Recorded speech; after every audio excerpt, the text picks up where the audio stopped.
Welcome back, everyone, to Lesser Known Operators. Since our episode today is canine centric, this is our first ever guest appearance by Pero the dog, my fluffy Frenchie. He was whining at me, so he wanted to do the intro today. Today's episode features Keith Holland. He is the founder and owner of JTF K9s, saving lives one dog at a time, service dogs and canine therapy for veterans, law enforcement officers, and active duty, faith-based and community-focused in Myrtle Beach, South Carolina. Now, Keith is a Green Beret from the 3rd Special Forces Group, 18 Bravo and 18 Charlie. Before that, he was a member of the military police. Hope you guys enjoy this episode just as much as I did. You got anything to say, buddy? No? As always, today's episode is brought to you by the Precision Wellness Group and Dr. Taylor Bosley. Precision Wellness Group helps you restore balance, unlock vitality, and fuel your momentum through bioidentical hormone therapy and evidence-based personalized telemedicine. Dr. Taylor Bosley is a board-certified physician, a U.S. Army veteran, and a former Green Beret. He knows where you've been, where you want to go, and how to get you there.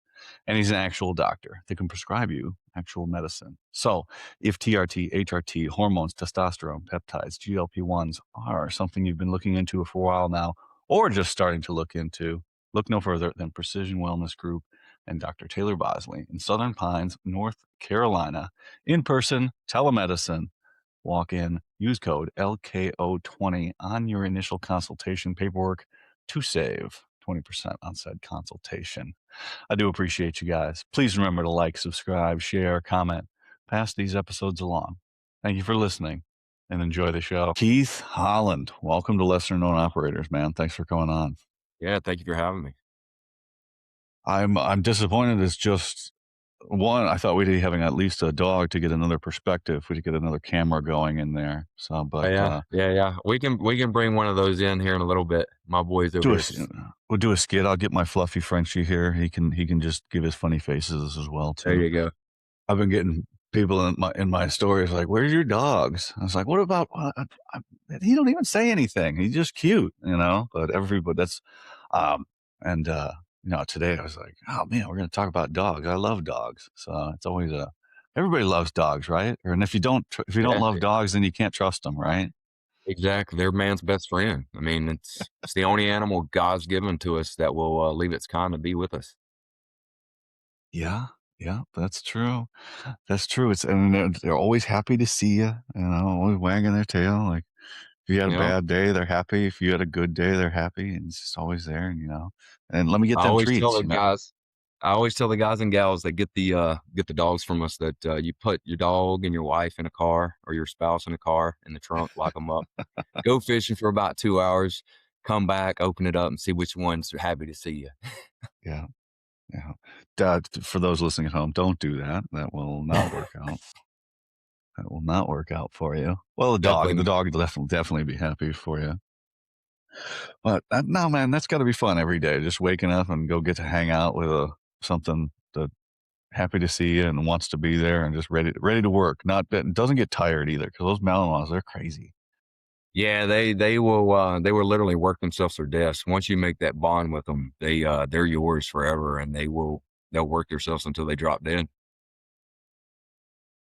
So in October, I went on a road trip with my fluffy Frenchie. Pero's his name, and we were going, house to house, staying with friends or people I've interviewed, and we got down to Florida, and we were over in the Destin area, and I was staying at my buddy's house, Ryan Reeves, and he runs the Team Trek podcast, and he's retired, and he's got his dogs there, and he had one Malinois, and my dog's got a lot of energy for a Frenchie, and they were just going at it for, it seemed like hours, right?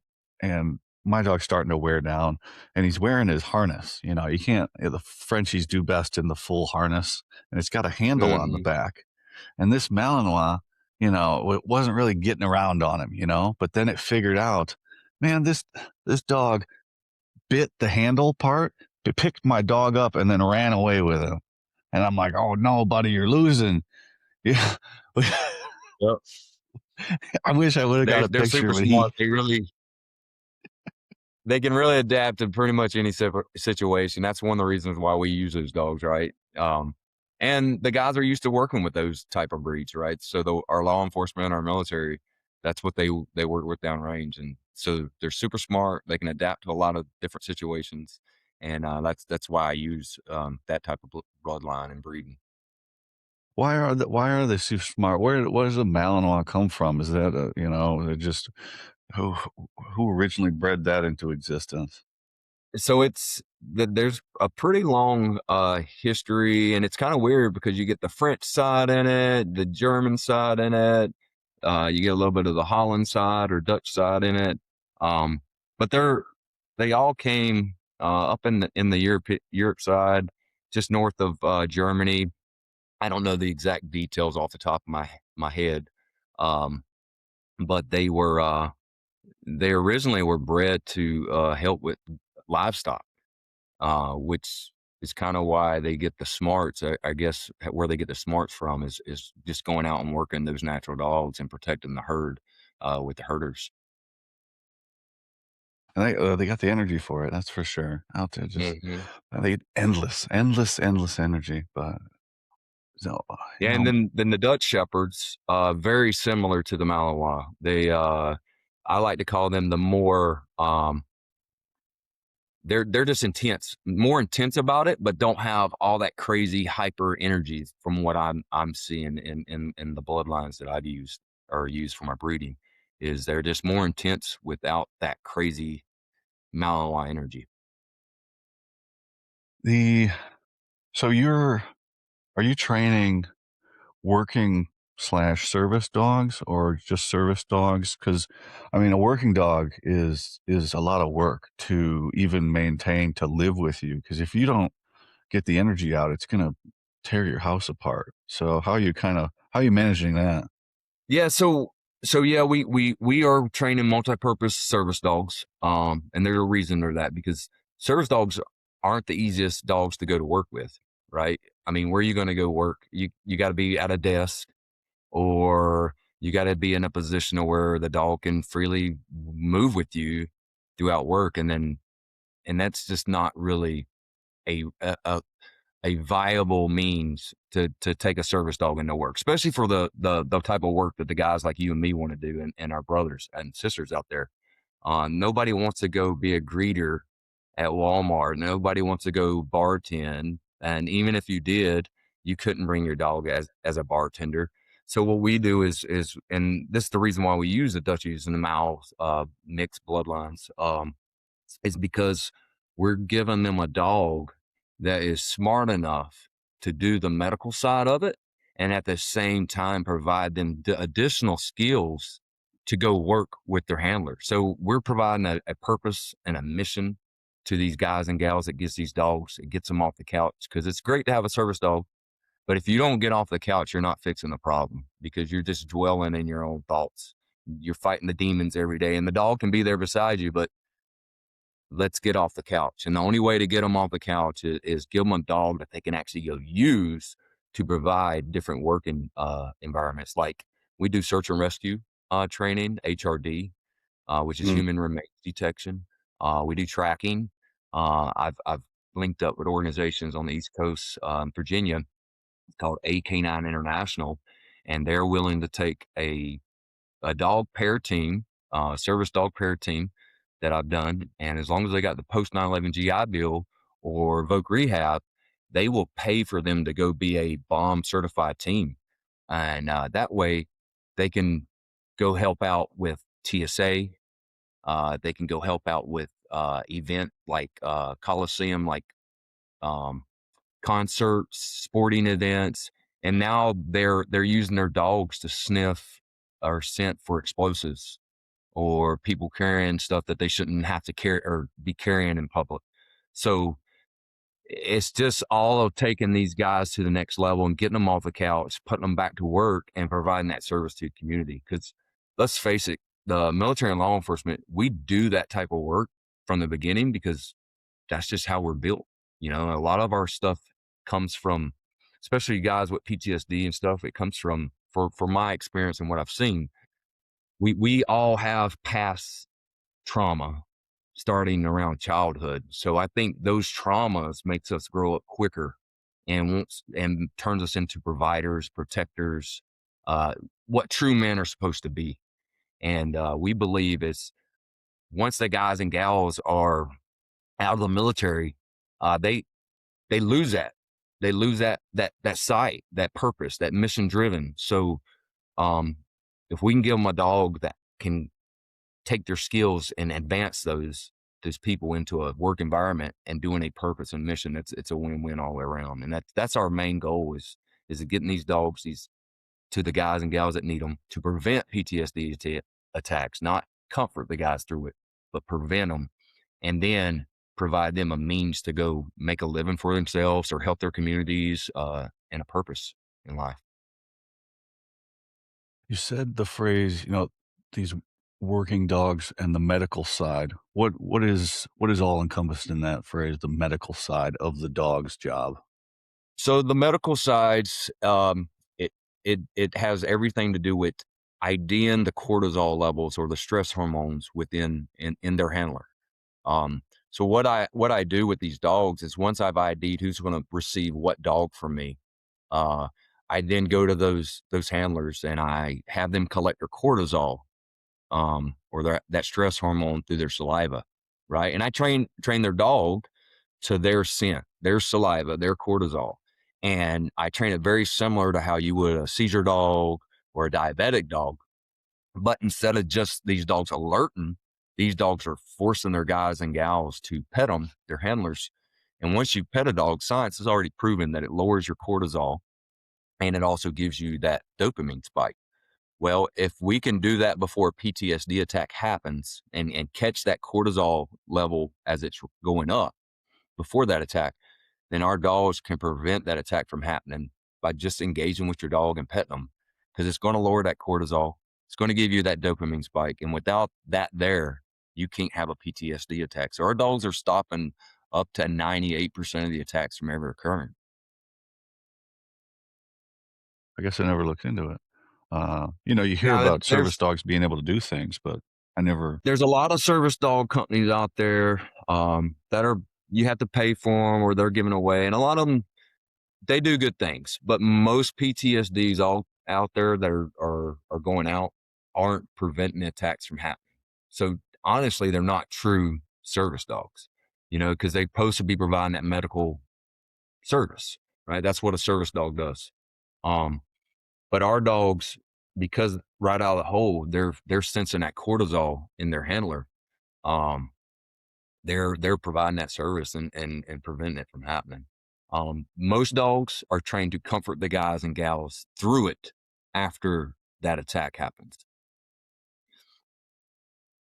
How'd you come by that? Is that just studying and learning the craft, or is that Yeah, so when I medically retired, um, I got my dog 3 years later. He totally saved my life. Now the dog wasn't trained in cortisol, but what I noticed is with our bond that created with us, that every time I would start feeling any type of anxiety or depression or irritability or anything, my dog would come into me and force me to pet him.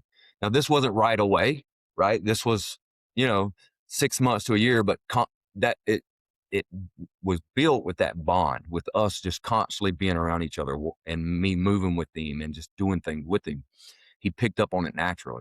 So just out of curiosity, I was like, how can we make this a thing to where every dog that goes out is doing this and doing it right from the start? Um, so I just got on the internet and researched, because I'm medically retired, I knew what cortisol was. And I've been through a lot of different PTSD programs, Intrepid Spirit, for TBIs. And TBI and PTSD has very similar symptoms, right? So the dog was actually helping me out with all of my symptoms, TBI related and PTSD related. And then what I seen personally was after 5 years of that, my dog, it totally changed who I was. Like 8 years ago, 7 years ago, you wouldn't want to be around me. I was a miserable son of a bitch. And, I've got friends that are still in, friends that are out, and we've relinked, But when I first got out, I totally walked away from everything. I didn't want nothing to do with the military. I dropped anything that I enjoyed doing. I lost interest in. I was basically a knot on a log, and just deep battling my demons, my thoughts. And when my dog came along, it totally changed everything about me. And that's really what got me started into it. Is if this can happen for me, and I can learn how to change people's outcomes and prevent suicide by just giving them a dog that's trained to help them, then that's what I was going to do, and that's where we're at today. If somebody wrote in my comments a couple of weeks ago, it's like, transition comes down to transition for veterans comes down to like one thing. You got to be that one thing for somebody, and for me it was kind of like a two, but it was the same thing. It's like stopping drinking and then creating lesser known operators. But I mean, like, giving somebody a dog and like having a friend that's not going to complain to you and it's always going to be there for you and just hang out with you and be your friend and just never judge you. That's a pretty powerful thing of like, oh, I gotta take care of this guy. They're going to take care of Hmm. me.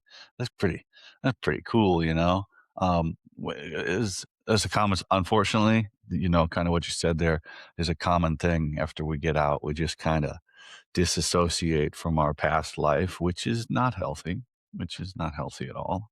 I drove 2,000 miles east from first group and started hanging out in Wisconsin.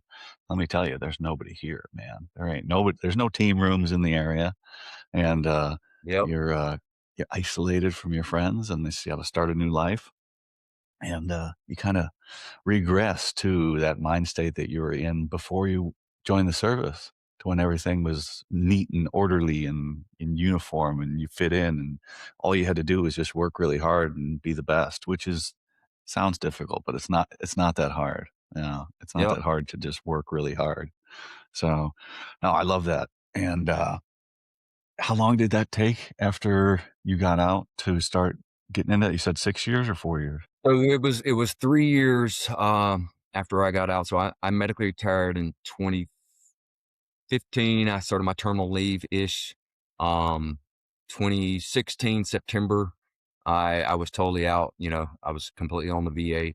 Moved down to Myrtle Beach, um, January of 17.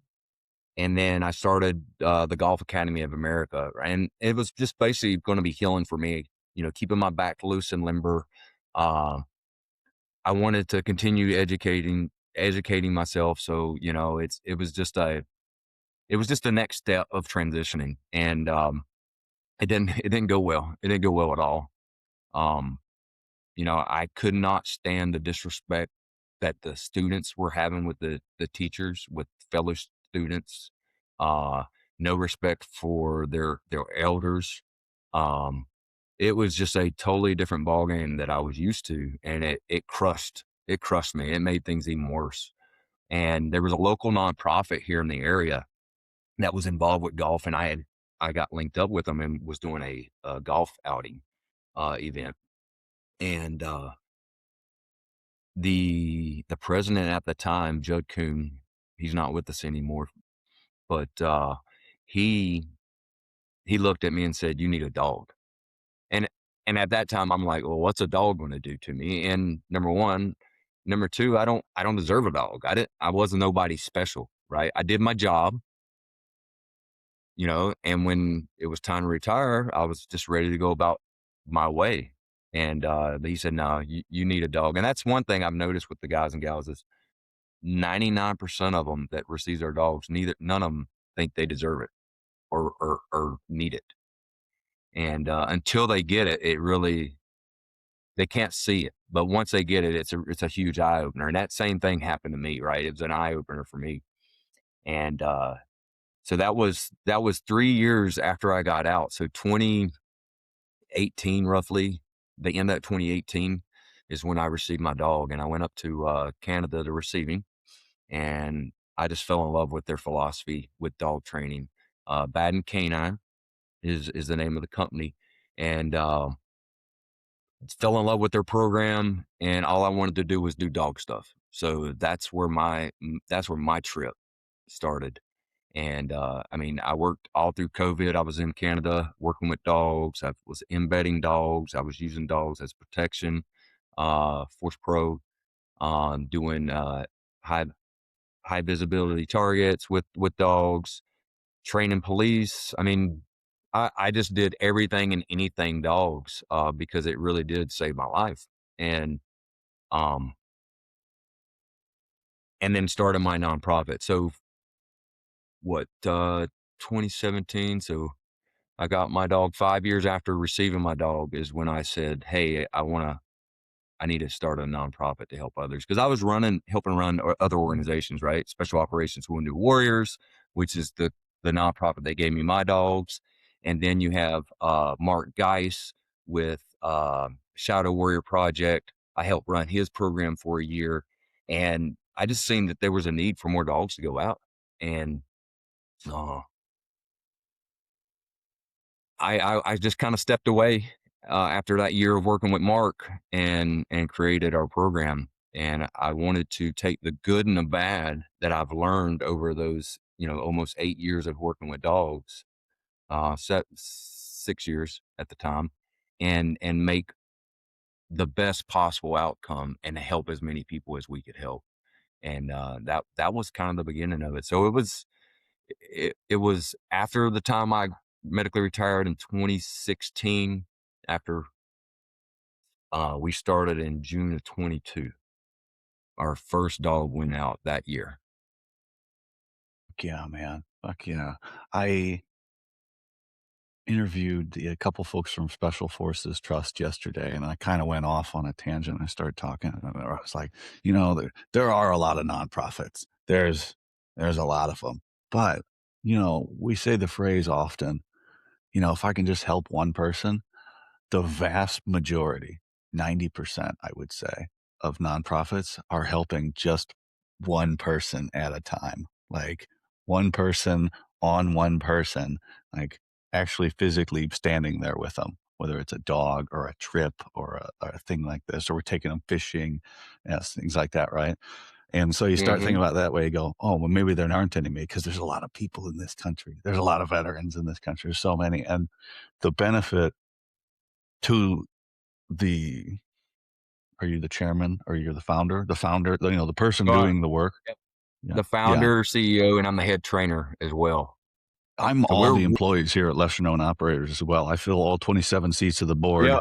It's a wild, wild place. I got a lot of conversations with myself. I'm not a nonprofit, but I know what it's like to have nobody to bounce ideas off of. Now I But do have a board, and my good. board, it does consist of all military and law enforcement, because the last thing I want, and I've interacted with all the different nonprofits throughout, the years. Um, but what I see is most of these civilians don't have a clue how to talk to the veterans. They don't understand when a veteran talks to them in harsh ways that it's not personal. It's just how we are wired, and then how we do things. Now, is it the right answer? No, but it's not meant, right? There's nothing harsh or nothing negative meant by it. So that's one reason why I don't have any civilians on our board. It's all going to be military or veterans, law enforcement type people. I do have that, and I have that support, and they're great. Um, but I still do a lot of, you know, the knuckle dragging, the day-to-day training of dogs. It's a 14-month program. So our dogs get trained from birth, every day of the year, all the way up to 14 months or so when they go out. So it's a lot of work. I enjoy it. But it's a lot on my shoulder. But I also think because I'm helping others, it also helps me as well, right? Because I don't feel like the dog is the end all to solving our problems with PTSD and how we transition out of the military. I think it's just a piece of the pie, and I look at the healing process as like a pie, right? You gotta address the healing process as a pie too. You got to get spiritual health, mental health, physical health, nutritional health, a dog maybe if that's your thing. There's a lot within that pie, and I think if you attack that pie, just like a military operation, if we attack each of those pieces, then there's no way the guys and gals can't get better. We may not ever get back to normal, but our new normal is going to be a lot better than what it was, before we started the healing process. Yeah, waking up in pain every day that's in your head is pretty miserable, and, it's Yeah. not one thing. Are we're creating this narrative that I'm trying to get ahead of, but I don't have I got a small reach and I got a big reach is like plant medicine is saving people's lives, right? But that's not Yep. going to fix it's Agree. not going to fix everything. That's going to stop some things from being extremely painful, and it's going to get you to a Hmm. better headspace. But there's a lot of other stuff. Just like you said, you got to have that full circle of health care or wellness care. You got to start eating right and working, but you don't have to do it all at once. You got to do just one thing, right? Oh, I got to get a Right. dog. Okay, Yep. I need to get to You the do that gym one one day a thing. week. It's just one after another. And it's like with the gym, just commit to one day a week for a month, and then if you miss Wednesday, oh, you can go Thursday or Friday or Saturday, and then we go to next week. Just one, little bitty things, and not one thing is going to fix it all. Because if you think it's going to fix everything, then it's not going to do anything in the end. It's going to be worse. It's going to be worse in the Exactly. end because you're going to be like, oh, that didn't work, and you're going to be depressed about it. But Yeah. everything's an individual piece of medicine, and not like the medicine the VA gives you. They'll just give you, if you get the right doctor, they'll just give you whatever you want, except for painkillers They'll mask anymore the because they got, symptoms for you all day long. yeah. They And never so, address the root cause. as Jeff at Task Force Dagger says, he's like, you got to do the shadow work. We can take you all the treatments you want, but if you don't do the rest of the work, it's not going to work for you, which is Yeah, painful. those guys actually did a lot for me too, and that's why I TFD. say that pie. Yeah, yeah, Task Force Dagger. They actually, I had heavy metal poisoning and stuff. Didn't know it. I've got holes nearly every lobe of my brain. And if it wasn't for Task Force Dagger, I wouldn't be here today. Um, Mm. the VA nearly killed. Yeah. I went from 230 pounds to 160 something pounds in 6 months when I medically retired. And the VA was like, "You look awesome." I look like Skeletor. I mean, it was bad. Sunken in face, bony. I'm 6'2", used to be 6'3", lost a little bit in the military, but um, yeah, if it wasn't for nonprofits helping, I don't know if I'd be here, honestly. The, there's a lot of stuff going on that people don't see unless they, for lack of a better term, unless they actually see it work. And they're like, oh, there's Mhm. there's all these nonprofits. Oh, another one. For me, there's all these podcasts. I go, yeah, it's helping somebody. Like my show helps me more than the people that come on my show, and then I can help them by who I know. So I'm creating this thing. So maybe start your own show, but everybody's going to have something to say about it. You gotta put that to the side and say, I'm taking care of me, and I can't help anybody else unless I put my oxygen mask on first, and then we'll Exactly. both die in the crash, but at least we'll have our oxygen masks on. But no, but that's, I mean, have you seen that? Because, you get your dog and you're like, this is good. And I'm working for all these other places, but how have you been able to notice the difference in yourself over the last few years since you started your nonprofit till now to your like, because you create your own thing. I got my own thing. This is my project. This is my purpose again, because we had a purpose, and then we took it off and hung it in the closet for only for funerals and Memorial Day celebrations and things like that. So now you got to create your own thing. So how have you noticed the change in yourself over the last few years? I have, especially, having a dog is a one part of the healing. And then just like you said, when I started helping others, that healing came back to me even 2 times more. Like, do I know? I don't know why that happens. The only thing I can say is, hey, this is God's creation and this is how God has meant us to be.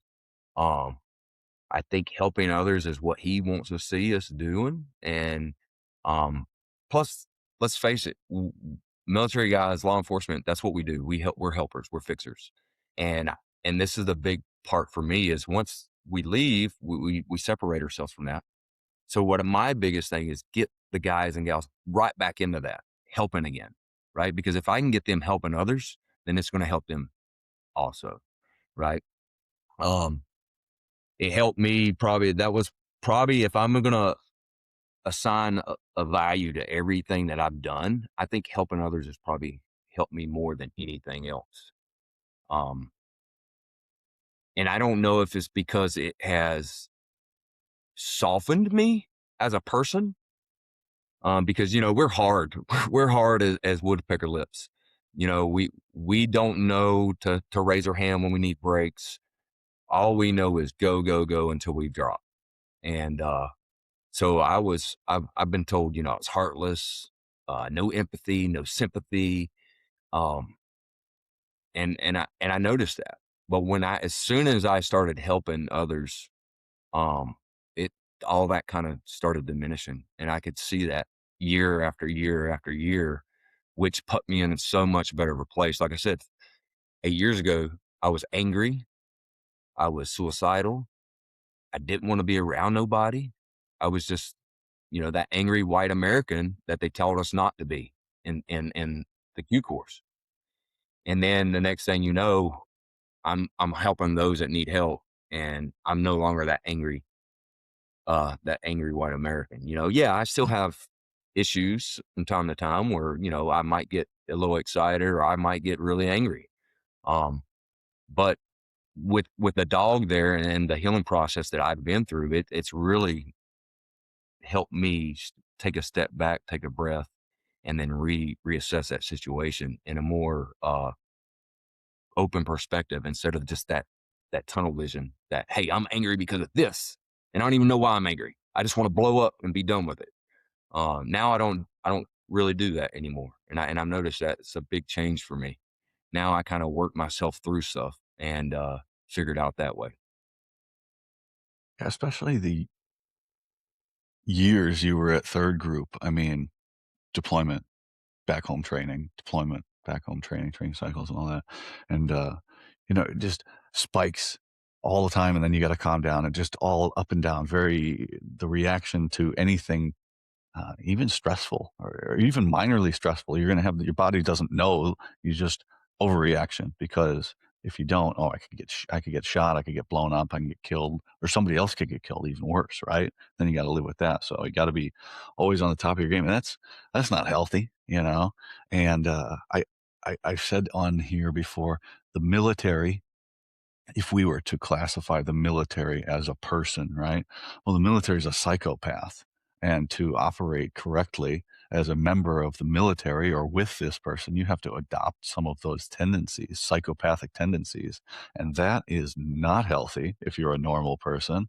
And when you get done doing that, you can't just turn that off. It just doesn't stop.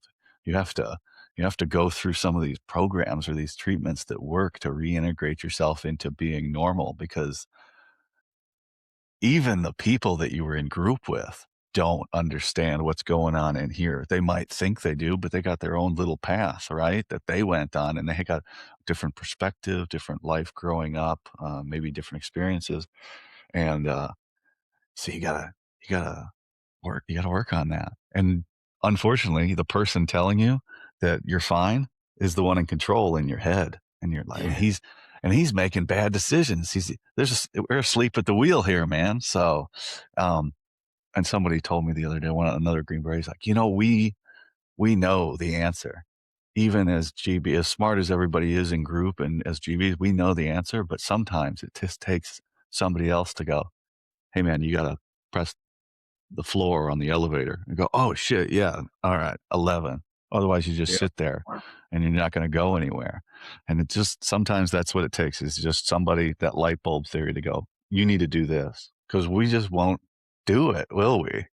No, no. Yeah, and I see that all the time, man, and I see it with the guys. Like, I got a buddy named Doug. He used to run soft lit. and everything. He's kind of all over the Oh, place now. Doug. Fucking everybody knows Doug. Yeah, man. So when he came through the Q course, I was his Bravo instructor. And so we've seen each other from student, instructor, from peers to now, we stay in contact from a like a civilian networking business side. But Doug we were on the phone. He was like, dude, I'm so proud of you. He said, I don't know what happened to you. You went off the freaking wall. Everybody was saying it. You're crazy. And he's like, I'm glad to see that where you've come over the years, and it's it's nice to hear that from the guys that you used to work with and be around, because, like you said, when you left, you didn't have that pure support anymore around you, that group, and we all look at civilians differently than what we look at our battle buddies. Um, we don't get along with civilians. We don't click with them. They don't understand us. We don't understand them at this point in our lives. And so it was really great to have buddies of mine, reach back out to me and be like, "Hey, dude, I love what you're doing. You're doing great things." And it's that pat on the back that the guys need coming out, transitioning, and especially those that are transitioning in bad ways, because there's just too many of us that wants to just leave everything behind. And but that's huge for me. And it really that was the eye opener when I started having fellow brothers and stuff come back to me and say, "Man, you're doing so good. Keep doing what you're doing. Keep it up." Moment last night. A lot of the things that lesser known operators exists for all came into play yesterday, right? It was a good feeling. It's very difficult to describe. It's like, when it's everything you're working at comes up, and it's very even difficult for me to list it because it's like unbelievable to me. And I remember last night I was shutting all my lights off, and I had that, and I went, you know what, Nick, good job today, but that's only one day, and we're still new at this.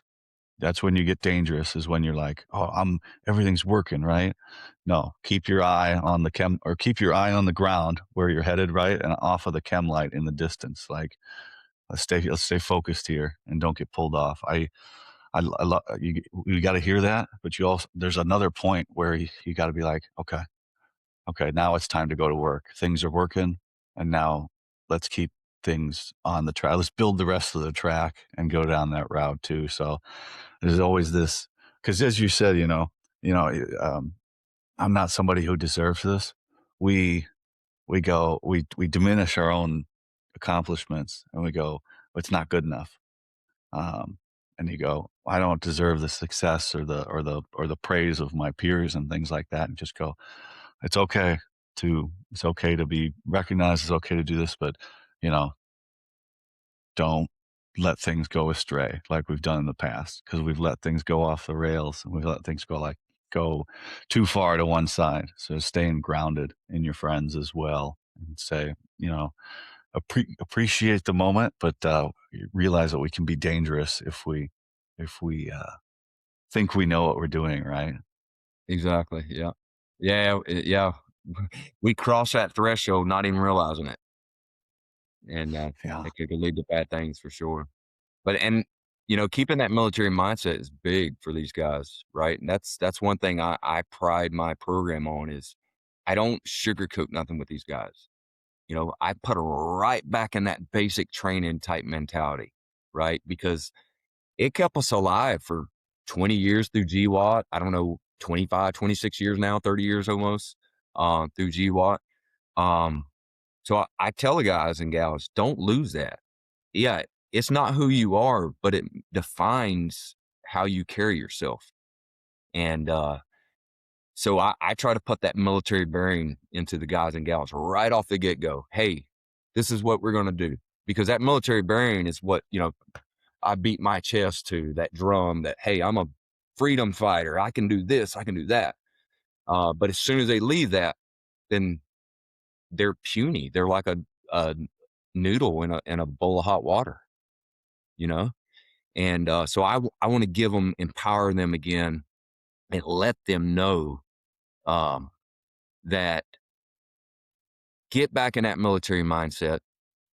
Uh, Make sure um, you're you're you're setting a precedent. You're planning things. You're doing things just like you would in the military. Because yeah, the military is not for everybody, but the military is a very good standard of structure and keeping you on the right path, that straight and narrow. You just have to apply yourself. And that's one thing these dogs force the guys and gals to apply themselves, because the dog's going to force you to take it outside. The dog's going to force you to get off the couch. The dog's going to do things, and it's going to frustrate you based off of your emotions. That's what they read and live off of, is your internal vibration and emotions.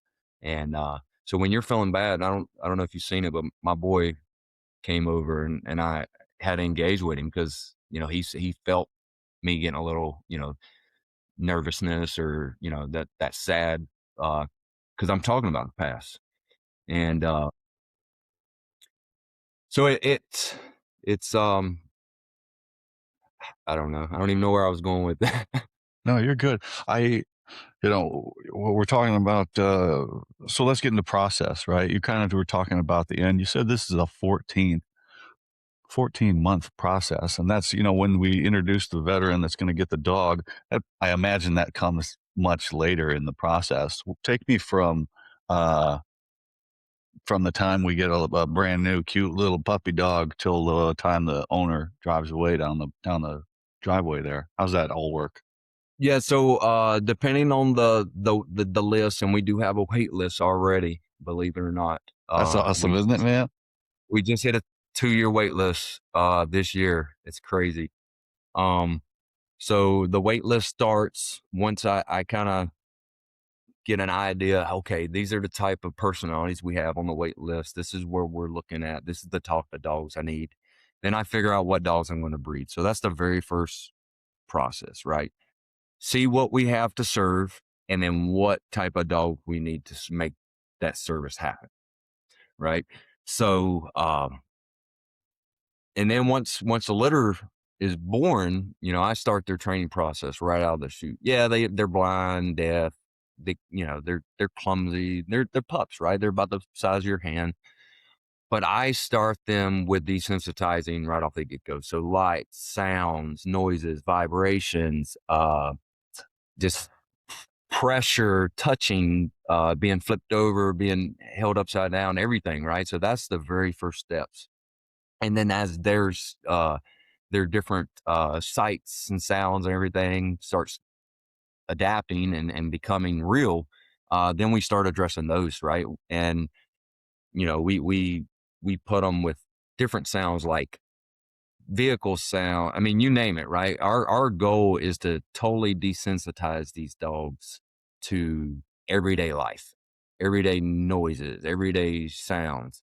Um, and it's important that I do that because, Belgian Malinois or Dutch Shepherds, they're not pets, right? And it takes a certain people to have them.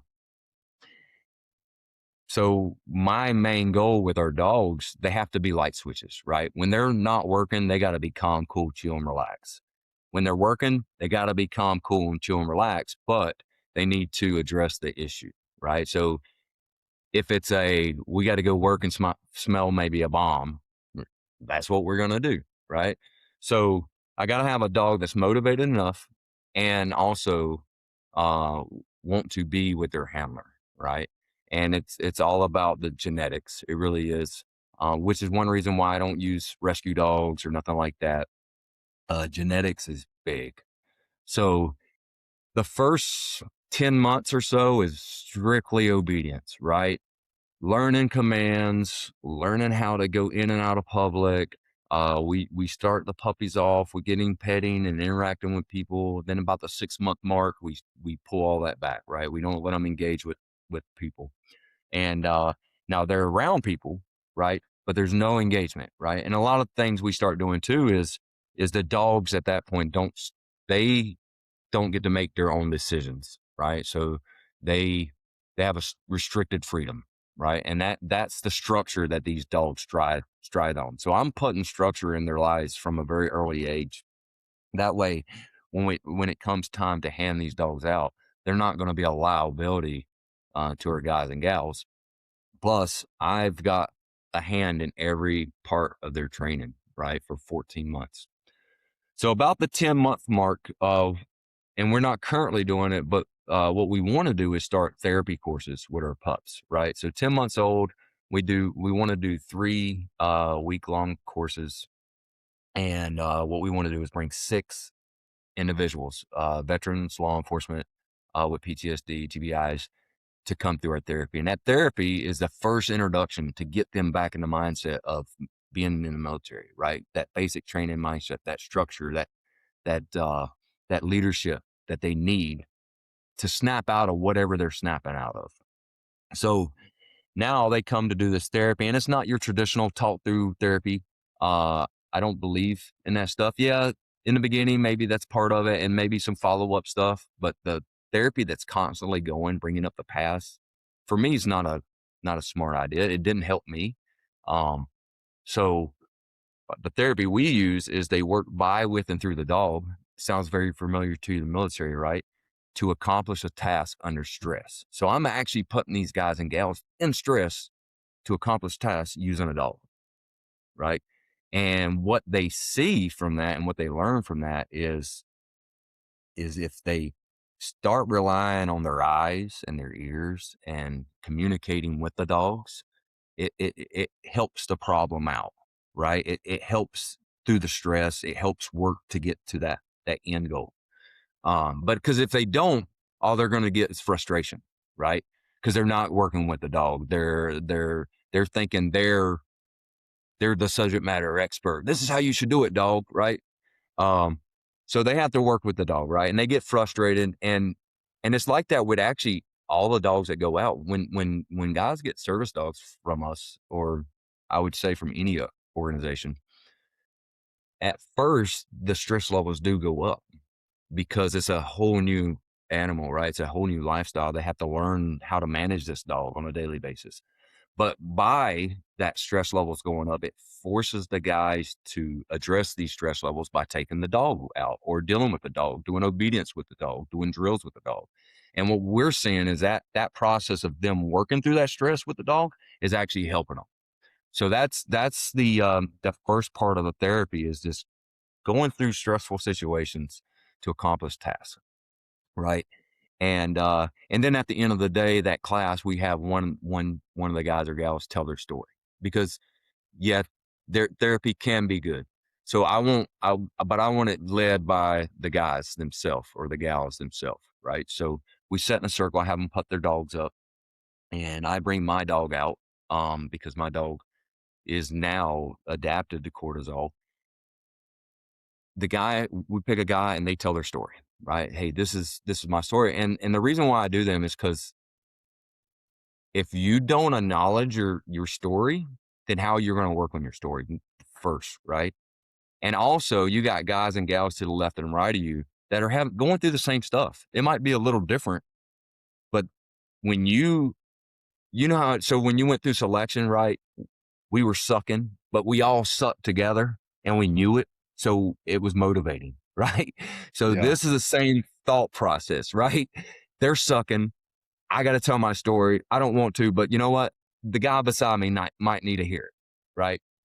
So what we do is we get that circle. My dog sits there, and then my dog reacts, right? Sometimes my dog goes to that guy that's telling the story and gets petty. Maybe he goes to the guy two people down from him because he's feeling the cortisol issues over there. So, and I think that's the very first part of their healing process. And even if they don't get a dog, if they're not picked to give a dog, because I can't give but 6 dogs out currently a year, right? And I want to bring 18 in, 3 classes of 6 for therapy, right? Um, and then out of those classes is where I want to pick my recipients from, because now I'm assessing the dogs, I'm assessing the guys, I'm assessing who's getting some benefits out of it, who's faking it. Because let's face it, a lot of people fake the funk just to get that paycheck, right? You can't do anything about that. No, can't do nothing about it, but I can ID it, right, and prevent them from taking something that Yeah. somebody else needs, right? So, and that's what I use that therapy for. And yeah, they still may have issues. They just may not have the issues that they think they have, right? And I'm able to ID that. Uh, so I do my assessments, I match them up, and then that's when the next step starts. And I have the guys and gals start collecting their cortisol, and I have them collect it in phases, right? I do a baseline phase, right? What is the best day of your life that you're having? You know, you're the happiest, you're not up and down with your emotions, you're maybe in nature, whatever, right? Because for me, sitting in nature actually is just as helping as anything, just being out in God's creation and just picturing and just calming and getting that tranquility from nature. So we collect that baseline where they're in the best part they can be in at the time. And we have them collected multiple places. And what I use that is to show the dog that, hey, this is the time where you would just chill, you relax, you lay beside your guy, you're just there, right? And then I collect triggers. So every time they have a trigger, I want them collected because I don't care what the number level of the cortisol is. I just need a really wide variety of that numbers, right? Because cortisol levels are going to change. They're constantly fluctuating. So if I can get every trigger collected, like 20 of them, right? Then I can have something to show the dog and teach the dog a behavioral change. So, and then finally, I'll have them collect some full blown PTSD moments. And that attack can be irritability, aggression, depression, anxiety. It's all stress induced. So I don't care how it's collected, right? I just want it collected when you're in a full blown attack. And that is just so we can teach the dogs to, hey, this is the outcome. You still got to comfort and work the guys after this happens. So then I start training the dogs, and I train them to recognize the differences between the baseline and the triggers. So we're programming the dog to do a behavioral change and to interact with their handlers based off of a baseline to trigger reaction. Makes sense? So as that cortisol level goes up, the dog smells it before we even recognize it, just like a seizure dog would or a diabetic dog. And then they come in, they force the guys and gals to pet them. Well, when you pet that dog, again, it lowers all those chemicals and you get that dopamine and you can't have a PTSD attack. Now, I say we can only stop up to 98% of the attacks from happening. And I say that because there's still triggers out there that are just so powerful that, it's a done deal. Once that trigger is met, you're full swung, emotional, you know, PTSD moment. But what I want the dog to do is continue to comfort that guy or gal through that. So yeah, I want you to stop as many uh, episodes from happening. But if an episode does happen, you got to comfort the guy. So that's why I say, hey, we can stop up to 98% of these attacks. Um, but they're going to comfort the guys and gals after the attack occurs, even if it does. And so that's going to be the last part of their training. And that typically takes me 2 months to do the training. And it typically takes the guys 2 to 4 months to collect all the samples that I need. So once we've ID'd them, I go ahead and start them collecting those samples. They just basically label Ziploc bags, and they're using the dental cotton rolls. So every time they collect something, they just put in their mouth or get it as wet as they can get it underneath their tongue and their cheek, wherever they can get it.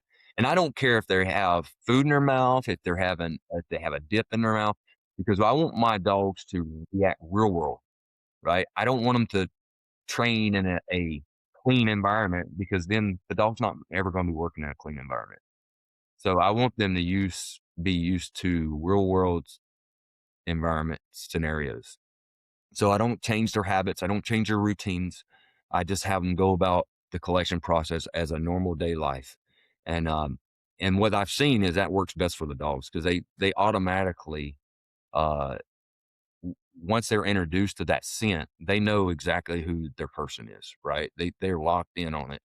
Um, and then what we've seen is over time, once they've worked their handler, the dogs actually start picking up on other people's cortisol.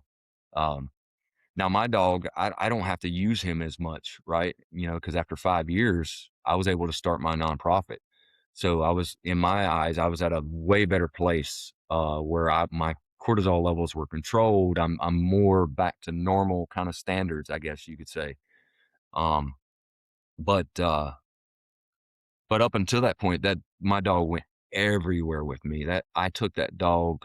Um, every little road trip, if I walked anywhere, if I had a doctor's appointment, my dog went everywhere. And honestly, that's what we push for with these guys because the bond and then the dogs working that cortisol, that it's just a miracle that we can't explain. I can't explain it, but I do know, like we talked about before, they're the only animal that will leave its kind to be with man. A horse will, but once you stop feeding the horse, it'll go off and do its own thing and find its own food. But a dog will actually go out and bring food back to you. Right. So I think if these guys get their dogs and they really put the time and effort into them, it can really turn things around pretty quick. And at the same time, um, they're ready to get back to work. So my next phase of training, right, is hey, you're ready to get back to work. I bonded with my dog. I've assessed the guys, and I make sure every year, I stay in touch with these guys and gals that get the dog. Now it's just me and a couple other guys that react or engage with the guys. But because there's so few of us and so many dogs that go out, we just have them be like, "Hey, if you ever have issues, our phone's always open, so call us," right? And then I periodically reach out to people, and then I also make sure every year they get reassessed, make sure the dogs are being taken care of. Because the last thing I want to do is give a dog to somebody and A, they not use it for its intended purpose, or B, they're abusive to the dog, and I'm just not going to deal with that, right? So I don't have an issue taking them away. But also, the last thing I want to do is take them away because when you take a dog away from a guy or gal with the situation they have and they bonded with a dog, it makes it worse, 10 times worse because now they had a battle buddy while they were deployed. They come home, they don't have anybody, so they're dwelling in their own thoughts and fighting their own demons alone. Then when they get their dog, it helps. But then when you take that dog away for some reason, it really puts them in a downward spiral. So that's why our assessment and selection and our therapy courses are so important because I really got to match these dogs up with the guys' personalities, their lifestyles. Like I said, nothing's cookie cutter, right? And that's why we have these therapy classes and why each thing leads into the other. So once they got their dog, they're bonded, everything's in place, their obedience is good to go. I offer them additional training because that's the next step in the healing process, right? Is get them off the couch and using their dogs to go back to work. Um, so and my Quill, my boy, he helped me for 5 years of just working other dogs, training dogs for nonprofits and everything. Um, and then once I started my nonprofit, I was at a point in my healing process that I just didn't need him as much. And that's where we are today. But what now? If I take him out to do a speaking engagement or something, or as you've seen, he sensed my cortisol levels picking up. He came right to me and had me pet him and comfort me. But what we're seeing is when we're out in public, I'll have two or three people in the crowd that are having issues, and my dog will literally walk to them and we'll sit by them during that meeting or whatever, and we'll pet. And I don't have an issue doing that with that, right? Because ultimately, my dog is for me number one. But if I can have my dog start helping others, guess what? It's that helping others thing right back into reality, right? Because I'm helping you with my dog. It's doing good for me as well, right? So I'm a big believer that service dogs doesn't have to be strictly service dogs to where they can't be engaged by other people. Now it depends on what the service is, but for PTSD, my dogs can smell cortisol while they're doing something different, right? It's it's just kind of like us multitasking. I can smell fire if I'm walking through the woods trying to find a point, and guess which way I'm going to go to the point towards the smell of the fire. So the dogs are very similar in the mindset, and they're that working mindset, right? So they're all about their handlers. They're all about striving to make their handlers happy, and that's what it's all about. And then so once they get their dog and ready to go back to work, that's what we do. We'd be like, hey, what kind of work you want to do? Let's see what our options are. And then as a nonprofit, I put these guys to work doing HRD, doing search and rescue. So like during Helene, um, Western North Carolina was hit with the hurricane. We were JTF K9s. Me and my dog was up there for 3 weeks recovering bodies that Where are were we at? buried. We were in all over Western. So I was the South Toe River, North Toe River, Elk area, Swannanoa. County area, so Asheville, all that area where it was hit. But we were up in the backwoods in the holler. So I linked up with another organization called Heroes for Humanity. Um, and Dennis Price is the CEO of that, and he's a MARSOC guy or former MARSOC guy. Does some other things in the military world, but he was one of the first guys to go into Afghanistan, recovering civilians and stuff, and Ukraine once we left them high and dry. So him and Chad Robichaud, they partnered up and was doing that. So he happened to come to Western North Carolina to provide medical assistant and aid, and I was asked to come up and provide dog support and able to find these missing people. So we spent 3 weeks there, recovering bodies that were buried under 4 6 foot of dirt, debris, mud, and we were in the backwoods where nobody could get to, right? Your standard star teams, civilian star teams, they stayed in the big cities, but because of our technical skills in search and rescue in the military, it allowed us to go do stuff that other people couldn't do, right? So that's a healing moment as well. And so that's what we do, right? We get these guys a purpose using their dog, working by with them through their dog, and it gets them back in that military mindset and that structure in their life to keep them pointed in the right direction. I'm adding you to my list of Green Berets that did great things during Hurricane Helene. Side project of mine is I want to put together a piece of all the cool shit that we all did in Western North Carolina. We got Keith Holland, we got Sue LaRue, we got Rusty Gata, we got me. I didn't really do much. I was at a coordination center in Hickory, Okay. but I was just managing people and keeping the National Guard from National Guarding. Um, I was out there with Yeah, there Charlie was quite a Williams. few of there's quite a few soft guys. The guys from Savage Freedom was there. Uh, Savage, he was causing some problems, and then he wasn't. And then he was helping, so that yep. got sorted out. So But and then you had some different organizations that were, honestly, the what I seen, if it wasn't for our veterans coming to the rescue in Helene, it wouldn't have got done.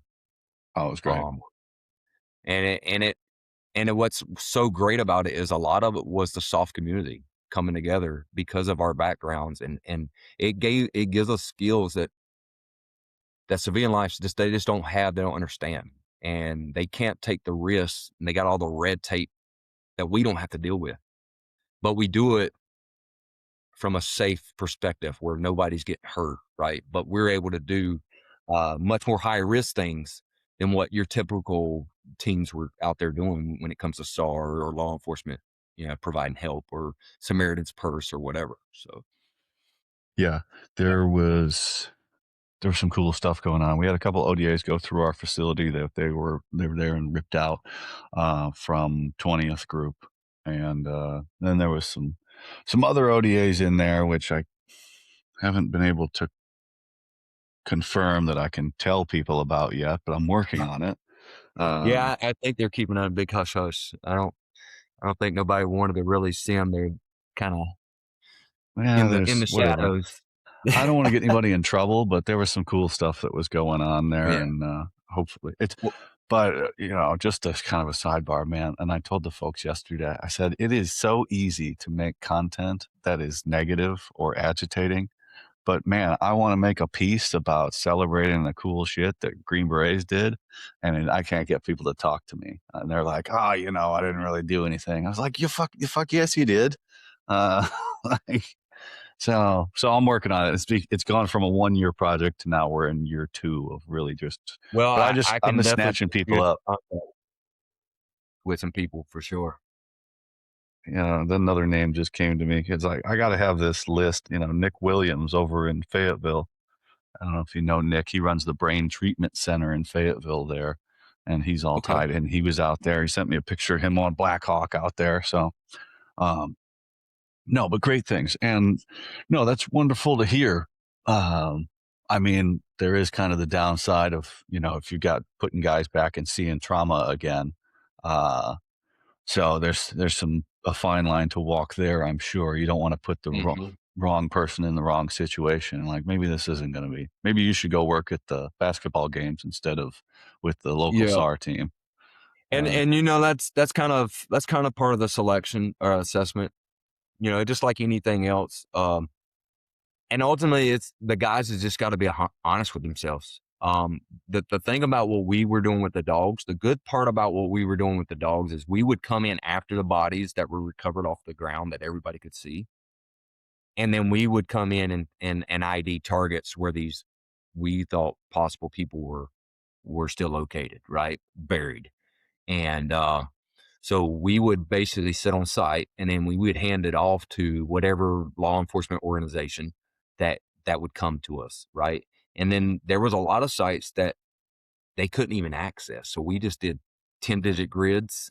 We took pictures of the location, tagged it, and like one of the sites, like day one, uh, we went to the SBI followed in on us, right? And they serviced two of our target sites, and one target site they found two bodies, and another target site they found a body and a finger from another body. So um, the good thing about all that is we didn't have to be there to see it, right? So we're able to kind of push them away because we're not the first ones in. Are the medical teams and those that are trying to rescue the people, those are usually the first ones in. We come in as enablers and just provide a service to where we don't necessarily have to see it, see the people that we're finding. We just need to really give them a good place to search. So we get to help indirectly without having to have the traumas of reliving some of those situations again. Uh, And honestly, the guys just have to be honest with yourself. Am I in a place in my healing process where I can do this? If not, well, maybe it's not your time. We do something different. If so, then let's do it. Right. And I don't push nothing on anybody, but the guys are wanting purposes again. And the gals are wanting purposes again because they had stepped away from everything. So, and this is just a means of giving them that purpose when they're ready. Right. Of course. That's what it's all about, the purpose. You gotta find and when it works for you, when it's the right time, and can you handle that? Are you ready for that? Am I gonna show up? Am I gonna let anybody down? And that's gotta help with having the dog. You know, I can't let the dog down. I can't let this Yep. little guy down. They depend on me, and I gotta be there for them. And you know, it's I mean, there's communication there, but uh, verbally, it's a one-sided conversation. You're just talking to a dog Mm-hmm. and they're not going to talk back. And it's like a sounding board, you know. It's like, oh, you want to do that? All right, we're going to do that. You know, and you're just making up this voice in your head for the dog as well, Yeah. and this personality and things. What's the lifespan of a Malinois? So 10 to 15 years Okay, is pretty average. It really depends though on the feeding. I mean, honestly, all this processed dog food out there nowadays is killing our dogs. So we're on strict root raw diet programs. We do a little bit of kibble. We use kinetics. Um, but you know, every aspect of the dog is to get the best out of the dog. So we have them on a really strict feeding program of raw diet where they're getting, you know, they're fasting every week. They're only getting fed once a day. They're eating organ meats once a week, and they're eating chicken bones and all this. And so every aspect of the dog, health wise, feeding wise, physical therapy wise, making sure they have the good gaits, that they don't have any kind of deformities, that they're healthy. That is one of the main purposes of these dogs, is when I dress them, is their health, because I need them to live 10 to 15 years cancer free, right? Because service dogs, what we're seeing in 5 years is the turnaround point for our program, for the guys that are getting our dogs. But not everybody's the same. So if they still have issues 10 years down the road or 15 years, I need that dog to be able to work. And I don't see why our dogs can't work doing PTSD stuff 10 to 15 years. I just can't see it. I mean, all they're doing is smelling and comforting our guys when they smell that scent change.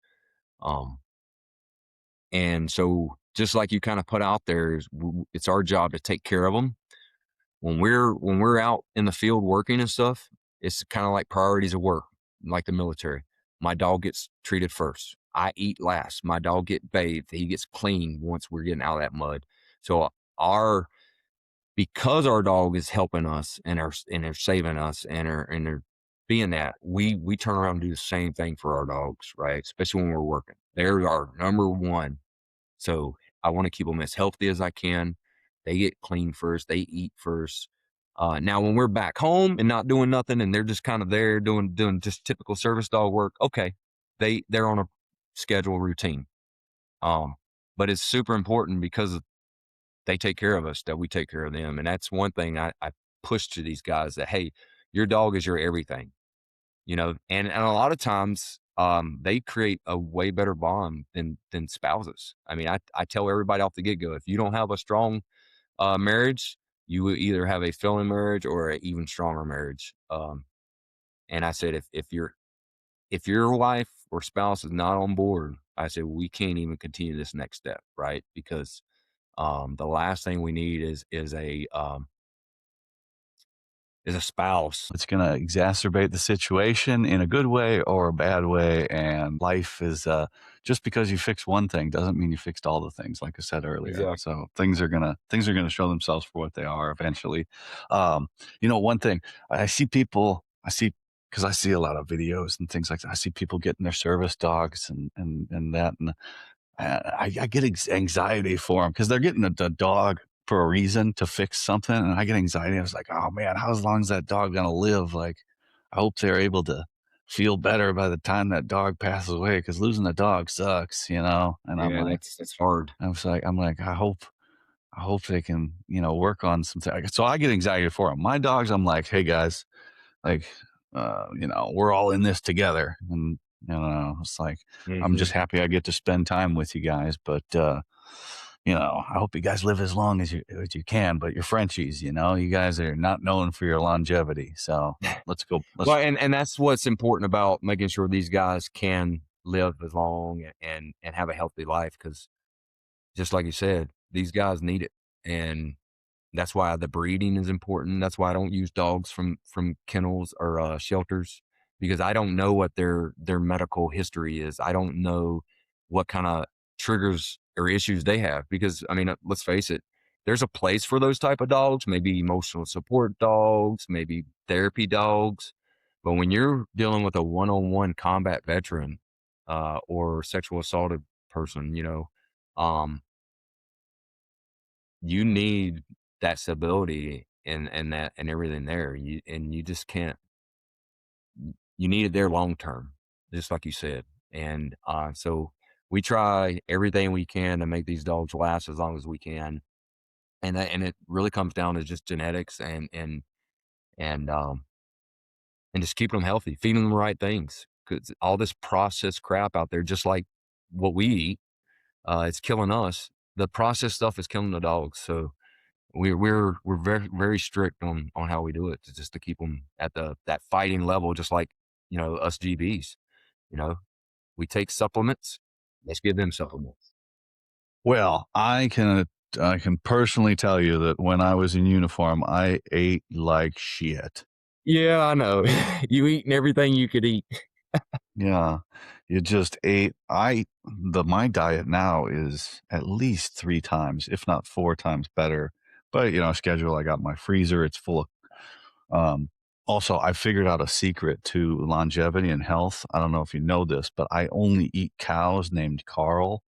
Has changed my life. Changed my I life. like it. Um, the butcher shop, I went over there, they started only stocking cows named Carl also. It's changing Nice. everybody else's. So it's a systemic thing. It's sweeping the nation. Here in Wisconsin, I'm making a difference. There's fields and fields of cows named Carl out here, and it's really helping change people's lives. So I've started I this love it. movement. It's really hard to identify the different cows though because they're all named Carl. So that problem we haven't sorted that one out, but yeah, I only eat cows named Carl. I feel so much better. Yeah, we just ate like shit, but that's kind of mission dictates. You're in the field, you eat whatever you got. You're living on Skittles and Twizzlers and Tabasco and stuff. So And but then you that's pound what the we did. supplements whenever you can get them. Supplements, yeah, and then some of those are really bad for At you. 3D and all that crazy stuff.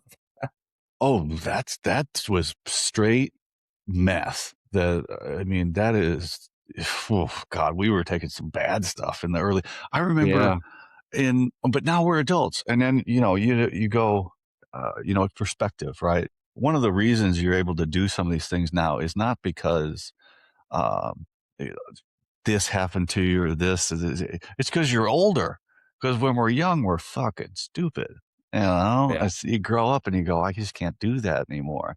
And that's, old age and treachery beats youth and wisdom sometimes, right? But I remember in high school in the wrestling locker room, these idiots were taking ephedra and Jack 3D like at the same time to lose weight and go work out more. And I go, man, the only reason they didn't die is because they're they're young and they can handle it. yeah. Like, but there were people taking that stuff, and both those things are banned now. But yeah, we just took whatever you would just to get an edge, and that's the job, right? That's another thing that guys did to themselves. Whatever it takes to win, and I completely support that position because Yeah, oh, when yeah, you were in regiment, there's only one thing that matters, and that's being the Green Beret that Sergeant Major needs you to be. That's really yeah. all that matters. And then The tip now, of the once we're out spear. of it, now we need to be the good retired Green Beret. And the retired Green Beret in charge of me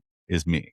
And I answer to me now. And so it's a completely different ballgame. When you're in uniform, that's a whole different set of problems. Mhm.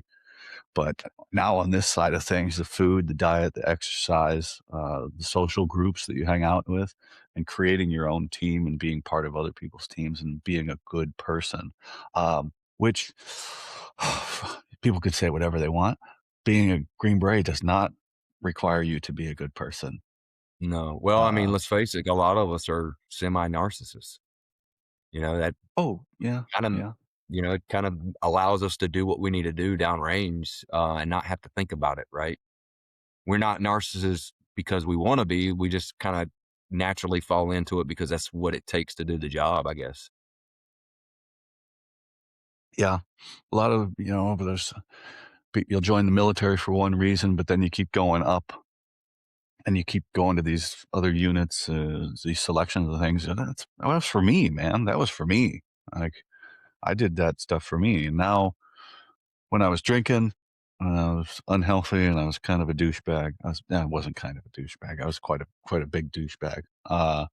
And it was all about me. That's what I wanted. I was like, me. I want this thing. I want to do this, and I don't really care about. But now I'm like, that's so stupid. Let's just help other people. I did everything I wanted to do. Let's help other people achieve these things they want to do and feel better. Um, that was only possible through stopping drinking. Like that's it. Mhm. That's the one thing for me. If I was still drinking, I'd be dead, you know, or in jail, something like that. So that's the thing, and you gotta work your way towards it. And if getting a dog will help you out, or getting a new hobby, or getting something, or making new friends, or even starting a podcast, I'm all about it. As long as you're not hurting Yeah. animals, the elderly, or children, in that order. Uh, you know, you know. sometimes kids can be dicks, but whatever. Little terrorists is what I like to call them. Yeah, they're little versions of us, aren't they? But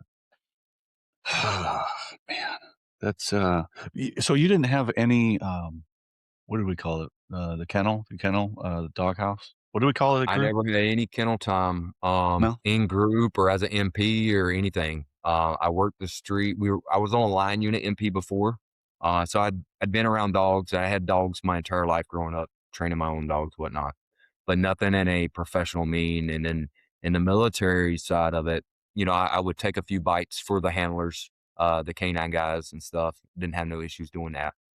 Uh, and still this day, sometimes I do opt for and help out our boys. And when they bring their dogs in, I'm like, hey, I'll be your bite guy if you need somebody. Just you'll see me, you know.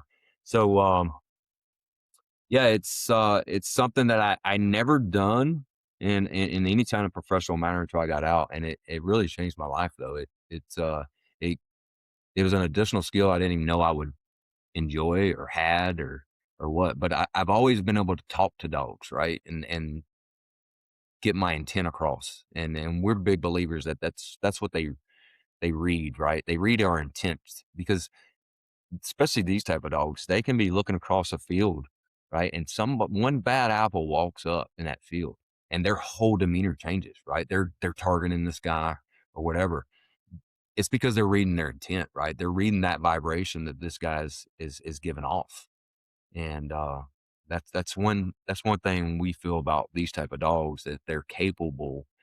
And that's why the communication is so good or important for these dogs. Is these dogs are going to tell you when the threat's there, and they're going to tell you when things are safe, and they're going to comfort you when you need comfort. And that's why we make it them the most important thing in our lives, when we're with them, is and taking care of them. It's because they're taking care of us the whole time they're with us.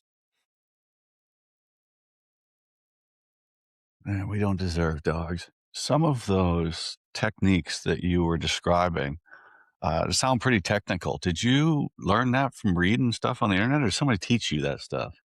So 99% of my dog training experience comes from where I received my dog, up in Canada, and just going through their program and training and working with them, and just doing, the Green Beret mission, right? You fall on somebody and you live, working by with them through hearts and minds. But I was just doing it with dogs because that's what made me happy, right?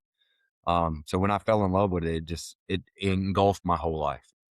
The whole cortisol side, it was additional training that I found, and not necessarily training, but was self learned, through trial and error and through internet searches, and seeing, hey, can dogs figure this out? Can dogs smell this?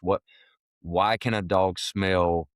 And it did start with me going through um, seizure dogs and diabetic dogs. I was like, hey, how does diabetic dogs and seizures dogs work? Right? How does it work? Um, and then once I learned about how we could collect cortisol out of saliva, because yeah, you can use blood, you can use your sweat glands and stuff to read cortisol, but who wants to deal with that stuff, right? Um, for me, it's easy. I can collect it right out of their saliva, and and again, I really honestly don't know what I'm collecting when I collect their saliva, but based off of what I read and then the outcome of what I'm seeing the dogs, it's working, you know? I may not understand why. I don't honestly need to understand why. I just need to know that, hey, these dogs are picking it up. They're preventing attacks from happening. And as long as I can keep that standard going, I'm doing something right. So that's kind of where I'm at with it.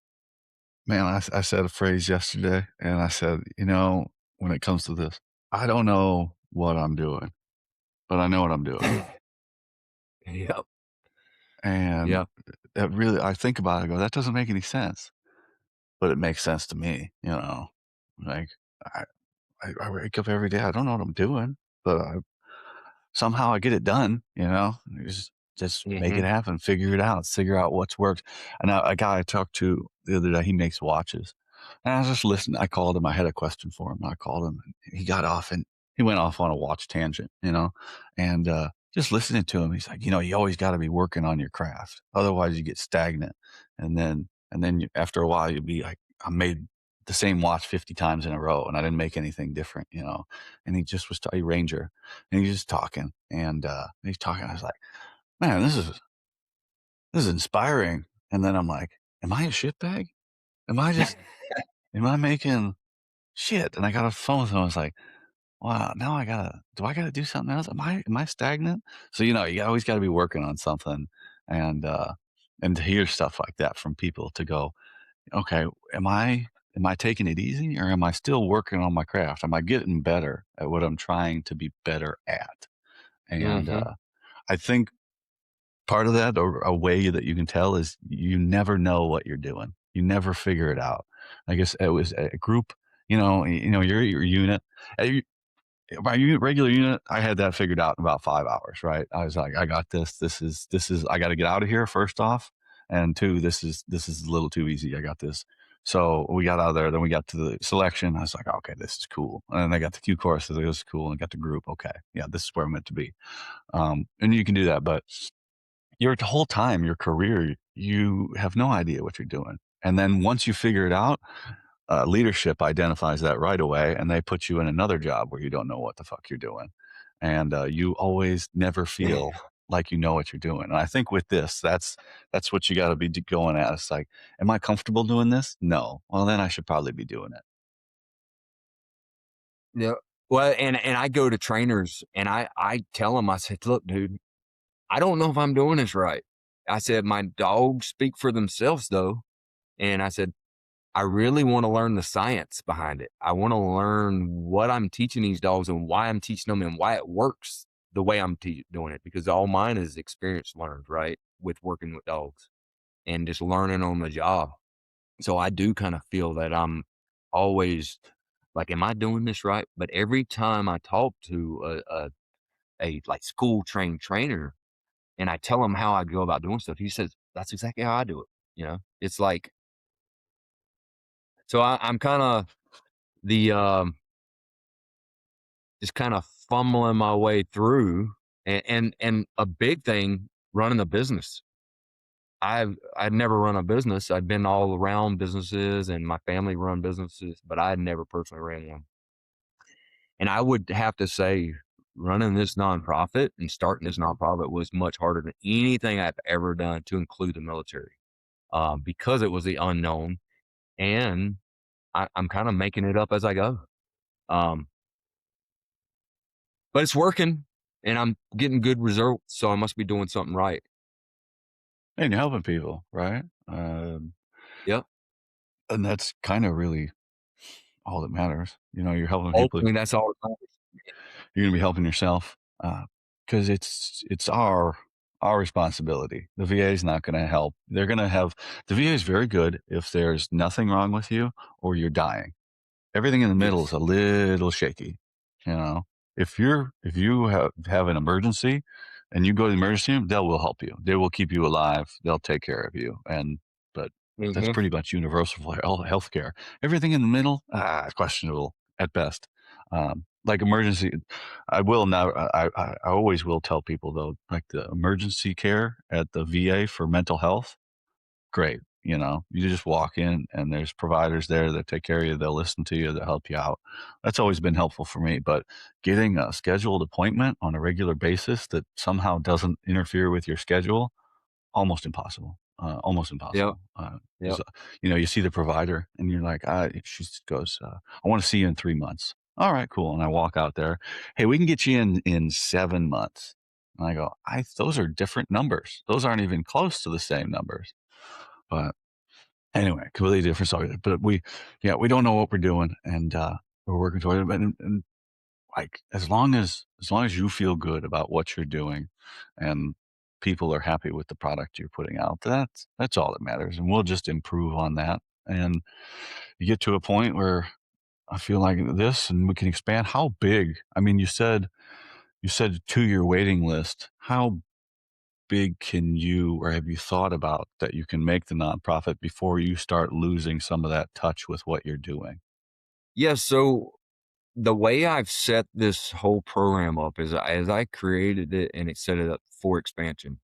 And the way we grow this to where we're helping more and getting more dogs out is because we're so new, that's where we're at.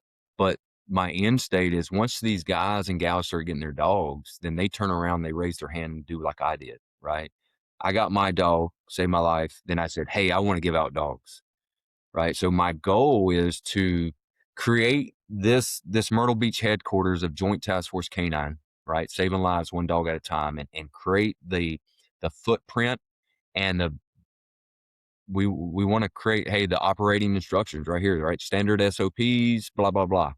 And then that way, when these veterans or law enforcement say, hey, I'm ready to give back, and they raise their hand, then from a Myrtle Beach headquarters perspective, I can say, well, let's open up you a chapter where you're located and let's give out dogs, right?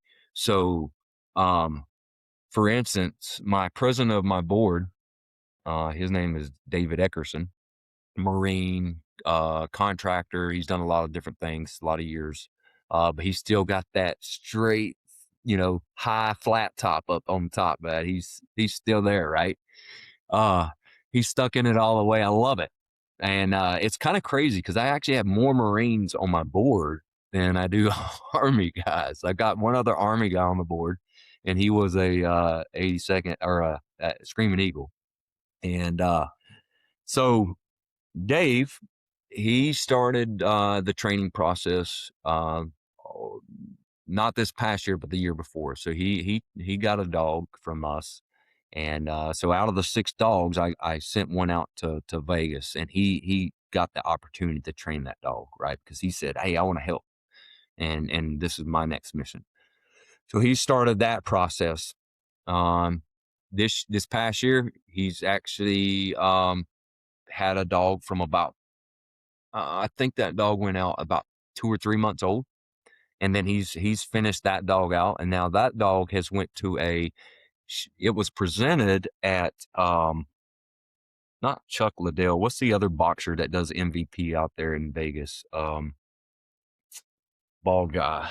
Um, anyways, he, can't remember his name right now, but, we actually gave that dog and presented that dog to the veteran at that MVP. It was an MMA fight. Randy Couture. It was Okay. Randy Couture, because he does a fight every year as a fundraiser for his nonprofit, and he allows us. We've done it 2 years in a row now. We presented our dog to somebody on the West Coast. Um, so I kind of take care of everything from the central US East, maybe a little bit on the west. I do have one dog going to a Colorado guy next week. So a 10th grouper support guy will be flying here to Myrtle Beach, and he will go through a week-long training next week to receive his service dog. Um, but so yeah, so that's one dog there. So next year he might do only one dog, but when he's ready and wants to do more, then we'll expand that. So that's how our look for growth goes, because it's going to be based off the guys and gals that gets their dog and who wants to help. Because I don't want to force anybody to do it, because anybody that you have to force to do something, they're not going to have their hearts in it where it needs to be. So I want the guys to stand up and say, "I'm ready," and then that way we set them up. I support them. We get them going, and even if it's just one dog, I don't care. As long as they're getting help out of helping and we're growing, that's all that matters to me. Because if we can start getting 2 or 3 different people across the state regionals, and then we can get people actually doing a litter every year, 6 dogs, that's a win in my book. And that's how I want to see our growth. I want it to grow naturally and not forced. Because I think when you do that, the outcome is a much better outcome instead of trying to force something. Yeah. This uh, people only do things when they have to or want to, and it's better if they want to. Lasts a lot longer as well. So And I'm sure you're gonna get there, and, but yeah, the patience is the hard thing, is the especially, but you've gotta have that now going with the dog training, being able to train dogs and just be, "Okay, this is a process, I gotta work at it, and this is just how long it's gonna take." You know, Well, and that's probably the hardest lesson was patience for me to learn. Out of everything I ever done is having that patience to work with these dogs because it takes a lot, especially as pups when they don't understand nothing. And we don't use balls, toys, or treats, so we don't train like your typical training, right? But our philosophy revolves around the handler and the dog working for the handler, not the reward. The we make the handler the reward. So I don't train with treats. I don't train with balls, toys. Um, and my dogs can do pretty much anything you ask of them. yeah. What a stark contrast from, my idiot French bulldogs to yours. I mean, they they don't do anything I tell them to do with treats or without, you know? So, um, you know, in this show, so I never got to deploy. I never went to combat. I never did any of that stuff. So, but so I mostly glaze over the experiences. But let's do a little bit of timeline here. You're MP, and then you're like, this is not for me. So you go to selection and wind up at third group. And the years you were there, rough time. I've had quite a few people on that have gone through the timeline that I've just constantly back and forth and taking on more than we can handle, especially with schools and things like that. Um, you said, you had all these symptoms coming out of the military, and whether for TBIs, overpressure, or just living the life in the raised stress levels, and the nonprofits took care of you. Did you did you realize what was happening to you, during that time in your military that got you to the point where you were when you got medically retired? Or was it just you woke up one day and like, "How did we get here?" So I started seeing some of my issues early on. So I went from a regular ODA to a SIF team in 2007, I believe. So I got the group at 2005. I did a trip to Afghanistan, and then I still wanted that next level because when I was an MP, I actually did the SWAT thing, or SRT is what the military police calls it, and that was my bread and butter. I just love kicking indoors and going in and attacking the threat, right? So the FID mission was great, but I needed more than just regular ODA stuff. So I ended up going to the SIF, and I learned a lot of different things in the SIF. But about that time is when my issues started to poke its head up, right? And again, I don't necessarily think it was necessarily uh, caused by the military, but I think what I'm seeing from a lot of the guys is because a lot of our trauma started early childhood. Once we get to the military, we just the other traumas just stack, and then at some point it's just a breaking point, right? Um, so that's kind of what happened to me about almost right at the end of my SIF tour, and it was time for me to go. I went to SWIC to kind of take a knee, right? The problem in is when guys are in that op tempo like we were, and you start taking knees, it's the worst thing for you, right? Because I would always try to volunteer. Hey, I want to do something. I want to be busy. Always go, go, go, go, go. What I didn't realize was that was the issue and creating that avoidance by working to death, right? And so I did my SWIC time. I reclassed coming out of SWIC from 18 Bravo to an 18 Charlie. And I went back to a team. And at that point, I was kind of the senior Bravo, senior Charlie on a team. And I was running these new guys, but we were at a J set uh, in Tajikistan doing some stuff. And it got ugly. Some of my stuff started coming back there because it wasn't the op tempo that we had when we were going to war and training and going to war and training. So and I didn't recognize it. I just thought, hey, I'm just around a bunch of stupid people or doing stupid stuff, or the handcuffs was on us during that time. That was when Obama era and Clinton eras was around, I guess. And it just it wasn't something didn't click. My brain didn't click with the environment around me, and everything started becoming knee jerk reactions, right? And you see that with our head shed as well. But the problem is we would see it, but I didn't get the support that I needed from the medical side. For instance, I was getting ready to go on a second trip to Tajikistan. No, I take that back. I was going to Afghanistan. It was a 2014-15 trip. And uh, but up to that time, I was on controlled meds doing deployments within the SIF, right? And I was doing good things. I was under medication, of course, what the military puts you on. But then, before your pre-deployment, you do all this medical stuff, and they were like, "You got to come off of all this stuff, or you can't deploy." And that was the nail in the coffin for me, because we weren't gonna not deploy because that's what we wanted to do. That's why I was there. That's why I was a Green Beret. Um, so and not knowing the outcome of coming off these medicines cold turkey, um, I came off of them cold turkey, and not 4 months later, they had to evac me back to the United States because I was literally my brain could not slow down, and just the scenario that we were in, walking the roads into a training facility where we didn't own the ground anymore. We, because back in the day, SF, we went in, we took over a spot. The We kept separate from our Gs or our Indige, local Afghanis or Iraqis, whatever, and we stayed separate.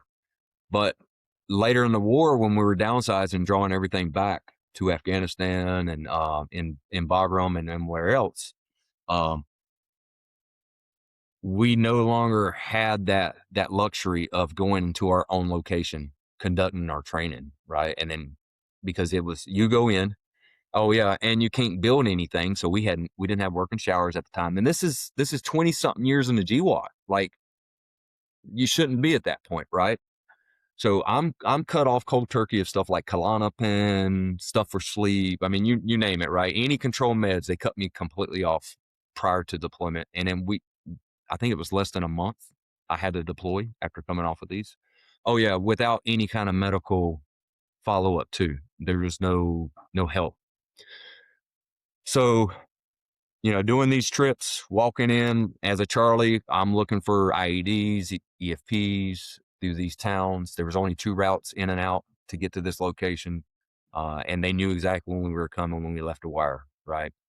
So that got to me. So I just ended up doing everything I could, working back in Bagram, staying up, just anything and everything I can do to avoid the dark thoughts. And so at that time, I raised my hand. I was like, "Hey, I got to get help."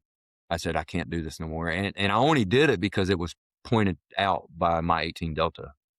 Um, and if he wouldn't have pointed it out, I don't know what would have been the outcome, but I do know looking back, the best thing I did was them medically retire me, even though I went fighting, kicking, and screaming. Because by the time we got to that medical retirement in 2016 to 2017, uh, I was a liability, straight up.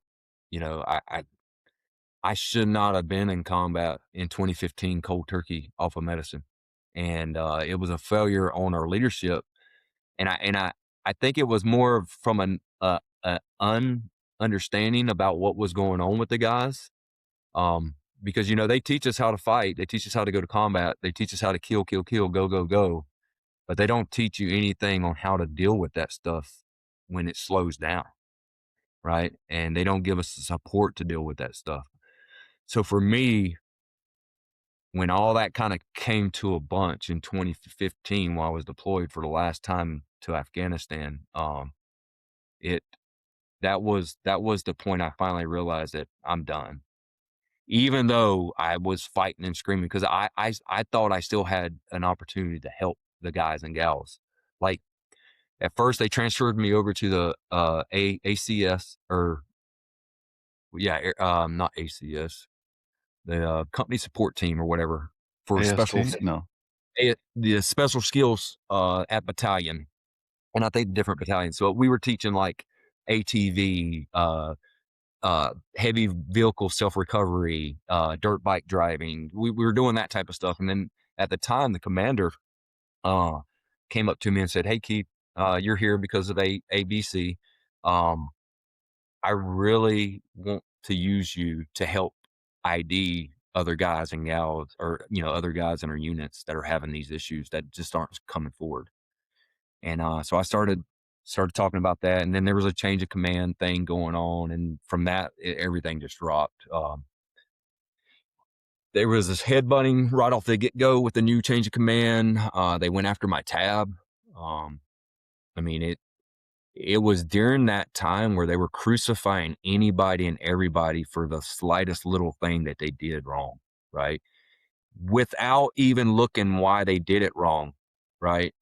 So the only thing that saved me out of the group of guys that went up to have, their tabs revoked and everything was I went to my leadership, my past leadership over the years, and had them write letters. I put a packet together, and every one of them said that the leadership above us failed us, and should have never sent me downrange, coming off cold turkeys, uh, of controlled meds. So I got to keep my tab on, and that's why I was so angry coming out, like kicking and screaming, like I give my whole life to this, and then now you want to take something away from me that I earned, and that was a kick in the junk.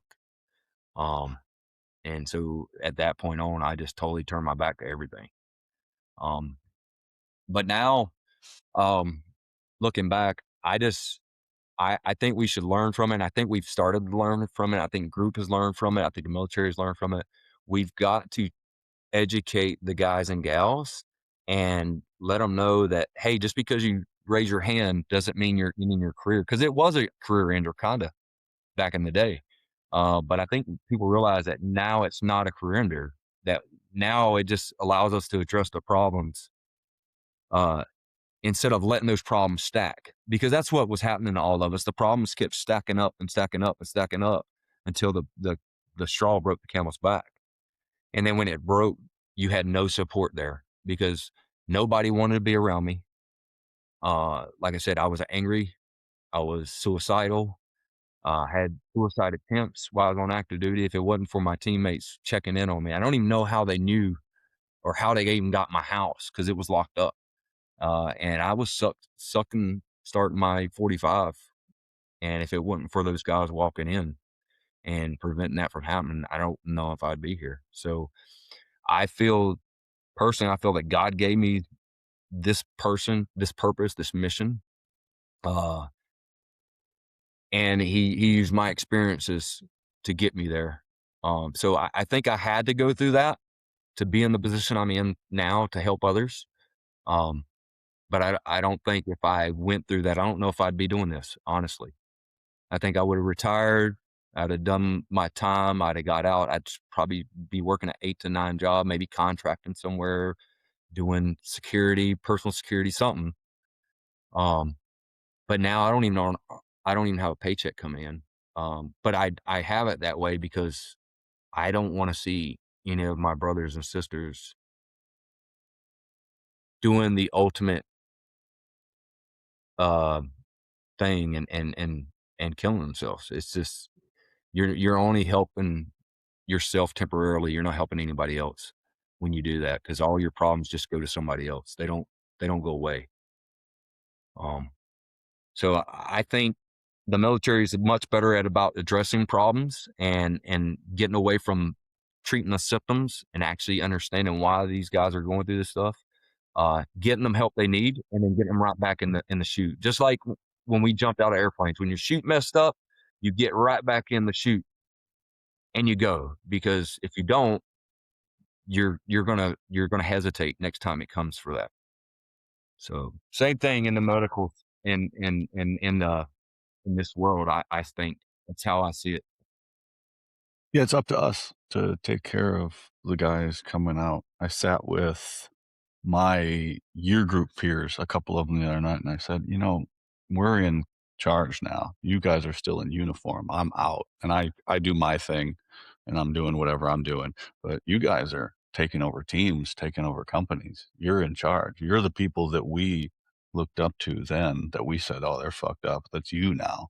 You know, you're the one that is going to be influencing policy and sitting at the table. And it's a great responsibility going forward. So you got to take the lessons that you learned from the people that you watched and hopefully improve upon those, because there's no shortage of information now. There's no excuse not to have all the information. And Hmm. sometimes that's a good thing and sometimes that's a bad thing. You got to be able to discern between the two. But no, so one thing, we'll go right back, all the way back to the beginning or earlier, right? You said, with your therapy sessions, maybe I don't need to hear it, but the guy beside me might need to hear it, right? And it's one thing. I got all this data. I have 3 phones here that I work off of. They're full of pictures and videos and screenshots and all these other things and ideas that I write down, things like that. They're no good to anybody in my phones sitting here until I know how to use. Once I know how to use them, I make my stuff. I post it right away because somebody might need it right now. There is no tomorrow. There's a decision that might be made tonight, that is a consequence on my life for the rest of my time here on earth. So there's no tomorrow. You got to put out the best product that you can now, because you don't know when, like, if you're going to get another opportunity to do it. I have to do whatever I can today to help, because there's nothing else. There's only now. We live in a society of these very quick decisions that affect everyone we know for the rest of their lives. It's a gift that nobody wants. And you went through, we are a product of all of the terrible things that happened to us, right? All of these terrible things have made these people, that destroyed these people that we know, and then they built themselves back up into something else. And that proves that you can build yourself up. And then we have the other side of this, the bell curve, where the people that couldn't, they kind of, I wouldn't say crumbled under the pressure, but they just weren't able to do it. And it's our responsibility on the other side of things to help the person, pull them towards the center and to the other side of the Exactly. curve, right? And make the curve Yep. look like a little less of a curve, things like that. So it's up to us. And you have to speak about it. You have to be comfortable speaking about it. You have to be able to tell your story. You have to have a platform to do that and somebody to listen to you. And again, doesn't matter if it's one person or 1,000 people or anything like that. Just getting it out, because you have no idea who's listening to you. And as I am made aware of every day, we are always being assessed, and did not stop at all when we got out. Everybody that we knew then is still looking out for us. There are people that message me that I'm like, how do you even know who I am? Well, it just happens, and Yep. somebody watching what we do, and you can push somebody left or you can push somebody right. And that's not a political thing. I'm just saying off the fence, uh, Hmm. by what you say and what you do and how we carry ourselves. And we can still be a good Green Beret or good soldier or good anything in civilian clothes. It's a lot more comfortable this way too, It right? is. Oh my God. I still God. find myself wearing though camis from time to time. I get to put them on next week. I get to go out and hang out with 19th group out in Colorado. I got my uniform right Nice. there. There's nothing on it because it's just cries, but it's all ready to Yeah. go, So, Yep. We still get all to right. live the dream a little bit. It's an interesting thing, man. Interesting thing. So we got to that. So, all right, let's wrap this up with, I say often we don't recover from our transition from service until we join someone else's team or we create our own. You've made your own thing, and JTF K9 is your thing. and your pen of light, if you will, right? So now, what will you do with your one thing moving forward to support our community in the best way that you can? So one of the things I do want to address, and these platforms like this helps me get this out, is I want to address the guys on active duty and our law enforcement currently while they're in, because if we can start addressing these issues, again, it's therapy with the dog. Even and what we've seen is when the guys are working by with and through the dog, even if they don't get one, they can they go back home and their lifestyle at home is a lot better. They have that little pregnant pause before they start opening their mouth, because now they're conditioned a little bit in that therapy to, hey, you got to learn to communicate with your dog. So now you got to learn to communicate with your spouse or the guy that you couldn't communicate with before, or that team leader that you had headbutts with, or whatever.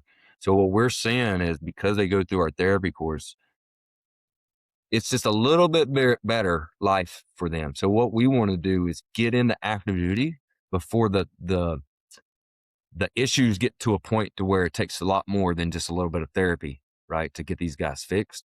And I want to get the dogs in there and have these and show these guys that, hey, you can work with the dog, but it's all about communication. And ultimately, don't be as scared to lift your hand and say, hey, I need a break. I need to address some issues, and then let's go back to work, right? So that's number one for me. Moving forward with JTF K9, you want to get you're in the ear of the guys in active duty that are still in, and what else? Yep. So our active duty guys, we want to try to prevent the outcome that I had.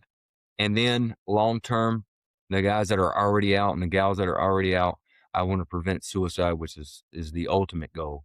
Uh, and just give them a reason to live, right? Because these dogs will allow the guys and gals to live life again, right? To pull them out of that depths of fighting their demons. Because there's nothing like having your best battle buddy right there, right? Because he's there, he's got your back, she's got your back, um, and it's yours, right? And their heart, the dog's heart, is in it. The bond is there. So I wanna be able to help those that are still on active duty and those that are out. I want to continue to help them as well, and make sure we prevent these suicides, because suicide is not the end state. Um, the end state is reduce suicide to zero, keep our guys in the fight as long as we can keep them, and just give glory to God, and use God to help heal these our brothers and sisters in combat and in law enforcement. How can everybody find you on the socials and the internet if they so choose? Socials, so it's JTFK, the number 9S. If you search that, that'll be the logo, Joint Task Force K9 with the dog patch.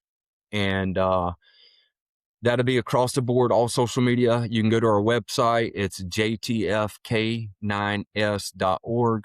That has links to all of our socials, our YouTubes. We're going to try to start a YouTube channel this year to where we actually, or this next litter, where we're showing the complete process from the dogs being born to the dogs going out to their veteran. So I want to do a whole 14 months of that with therapy and everything, and showing a little tidbit. So I'm going to try to get people looking at that. And because and one thing you're going to see it when you go to our websites and our social media, you're not going to see anything about me. There's only one place where my name is mentioned, and that's on my bio. And our board members are the same way, because we want to make it about the veterans and law enforcement that we're helping, and our sponsors and supporters that help us, because I'm just a person that's been given this mission. I can't do it without everybody else. This is a team effort. And if I don't have the support coming in from people outside my circle and everywhere else, I'm not going to be able to accomplish my mission. So if I can get people to go to our website and not make it all about me, and make it about them and the veterans and law enforcement that we're supporting, that's how I want to see it, and that's how I'm going to do it. Uh, so you know, it's just that's how I want to help people. Come find us on our website. Come find us on social media. Get involved with us. 100% of what we bring in goes out to getting these dogs to the guys and gals. It costs me roughly $25,000 a dog to do this, and all of our funding comes from donations, fundraising, grants, stuff like that. And of course, we're not paying anybody, so this is all out of the kindness of our heart, so we can get the max effectiveness to helping others. But come follow us, support us. If you can get me on more podcasts, this is how I think is we're going to grow. And I really do appreciate you having us on here. It really helps put a spotlight on our organization and allows us to do what we're doing, and it's going to allow us to grow. Appreciate you coming on, brother. It's an honor. And like I tell everybody, now you know me and I know you. And if there's any way that I can help you going forward, please do not hesitate to ask. Um, Interesting. It was great hearing about all this stuff. Hey, man, you got anything for me? Hey, keep doing what you're doing, dude. I think it's a great thing. I've been following you for, I think, about a year now, since shortly after you opened up, because I just started seeing names that I knew and people. And so I was like, man, this is something I want to get on. Let's look into it. And I was surprised. I reached out and it wasn't like you were like, yeah, dude, let's do it. Right. And I think that's so cool, dude. I want you to keep up all your good work. You are an example and putting a limelight on things that needs to be put on. And I think you should be proud of what you're doing. A lot easier for us to talk about other people than it is ourselves, isn't it? So It is, right? uh, I just feed off of that. It's all to help everybody else. Talking about me is like, don't worry about that stuff. But Yeah. I'm again, a nobody. well, so I'm a lesser known operator. I made my own thing. Appreciate you coming on. Bye, everybody.